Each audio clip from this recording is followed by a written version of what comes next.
안녕하십니까. 세금 모르면 당한다 세모당입니다. 네, 오늘은 아파트 취득과 관련해서 한번 얘기를 해볼 건데요. 뭐 네. 어떤 내용인가요? 네, 제 친구 사례를 준비했는데요. 네. 몇 달 전에 친구가 그 지인의 아파트를 하나 매수하였는데 네. 등기를 먼저 하여가지고 취득세까지 납부를 했어요. 예, 예. 그런데 친구가 이제 재테크 생각으로 예. 잔금을 주식에 이제 투자했다가 네. 손실을 크게 봐서 예. 잔금을 주지 못하는 그런 상황에 직면했거든요. 네, 네, 네.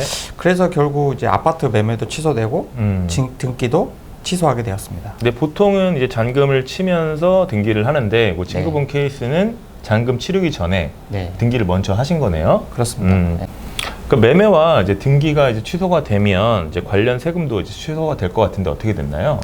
네, 그래서 친구한테 그 세금 어떻게 됐냐고 물어봤거든요. 네네. 근데 그 구청에서는 취득세를 환급해 주긴 했어요. 네네. 그런데 그 예전에 그 등록세 부분 있잖아요. 예.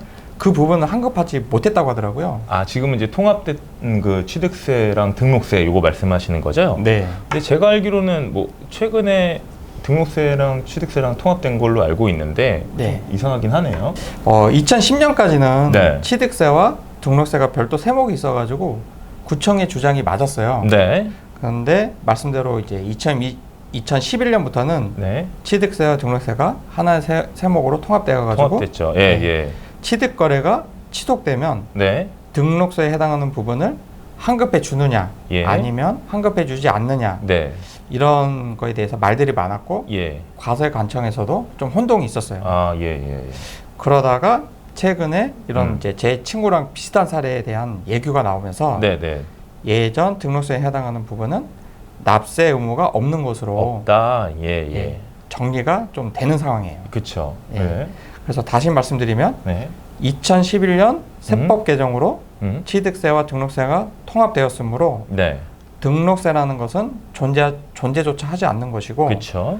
취득거래가 취득되면 당연히 등록세 부분을 포함한 취득세 전부를 환급받을 수 있는 것입니다. 그렇죠. 이제 취득을 했기 때문에 등록을 하는 거 아닌가요? 근데 세법이 그렇게 돼 있다면 그 네. 친구분 케이스는 이제 구청에다가 이의제기를 해야 될 것 같은데 네. 어떻게 이제 진행이 됐어요?